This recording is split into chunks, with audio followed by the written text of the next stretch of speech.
नमस्कार। भारत में तालिबानियों के लिए वीरता पुरस्कार बांटने की होड़ मची हुई है।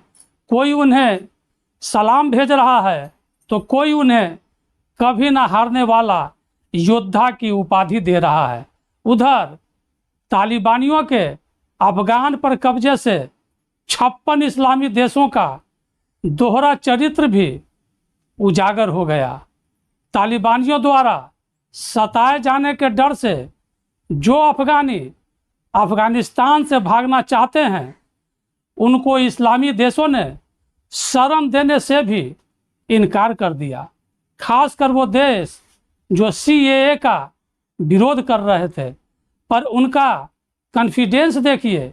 इन इस्लामी देशों को यह भी विश्वास है कि भारत अफगानियों को शरण अवश्य देगा। अफगानिस्तान से निकलने की अमेरिका की पूरी तैयारी नहीं थी। उन्हें सारे हथियार अपने साथ ले जाने चाहिए थे या फिर उन्हें नष्ट कर देना चाहिए था, जो उन्होंने नहीं किया। उनके लगभग 85 अरब डॉलर के अत्याधुनिक हथियार तालिबानियों के हाथ लग गए।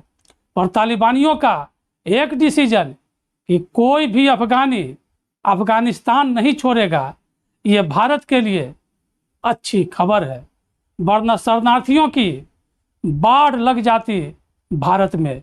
एक तो अपना देश वैसे ही धर्मशाला बन चुका है। अमेरिका की एयर कंडीशन में जीवन बिताने वाली आर्मी रेगिस्तानी ज़मीन पर लड़ाई नहीं लड़ सकती, और हवाई हमलों से आप ज़मीन की लड़ाई जीत नहीं सकते। इस्लामी देशों में और भारत में भी तालिबानी समर्थक तालिबानियों को कभी ना हारने वाले योद्धा की सर्टिफिकेट बांट रहे हैं। कभी यही लोग चीनियों को भी सर्टिफिकेट बांटते थे। कहते थे भारत कभी भी चीन का मुकाबला कर ही नहीं सकता, और चीनियों को भी यही गुमान था कि कोई उसे हरा नहीं सकता। पर उनका दुर्भाग्य देखिए, चीन का मुकाबला भारत से हो गया। रिजल्ट, चाइना को दुनिया में अपनी साख बचाना भी मुश्किल हो रहा है। लगभग 30 वर्षों से पाकिस्तान व कांग्रेस पार्टी भारत को डरा रहे थे कि पाकिस्तान के पास एटम बम है। 2014 के बाद पाकिस्तान का एटम बम कहाँ है, ये ना ही पाकिस्तान को और ना ही कांग्रेस पार्टी को पता है। तालिबानियों को भी चीन के तरह ही गुमान हो गया है। वे भारत को भी धमकी दे रहे हैं, पर आज नहीं तो कल उनका भी सामना भारत से होना तय है। उसका नतीजा भी दुनिया अवश्य देखेगा। ये बदला हुआ भारत है। 2014 के पहले एक खास एजेंडे के तहत आपके घर तक पहुंचने वाले रोड का नाम भी अकबर और बाबर रख दिया जाता था, और हम चुपचाप उस रोड का उद्घाटन करने वाले नेताओं के लिए तालियां बजाते थे। पर आज उलटकर जवाब देने वाला भारत है।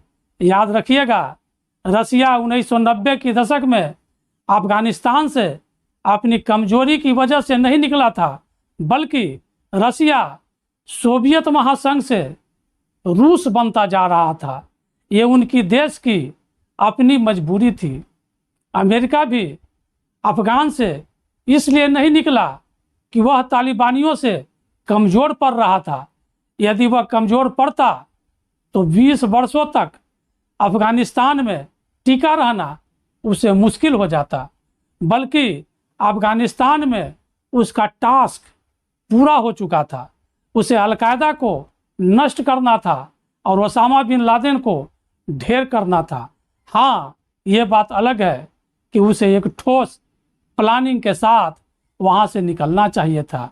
इसका मतलब यह नहीं कि तालिबानियों के समर्थन में दूसरों को कमज़ोर बताया जाए और उसकी आड़ में आतंकवादियों को बहादुरी की सर्टिफिकेट देने का प्रयास किया जाए।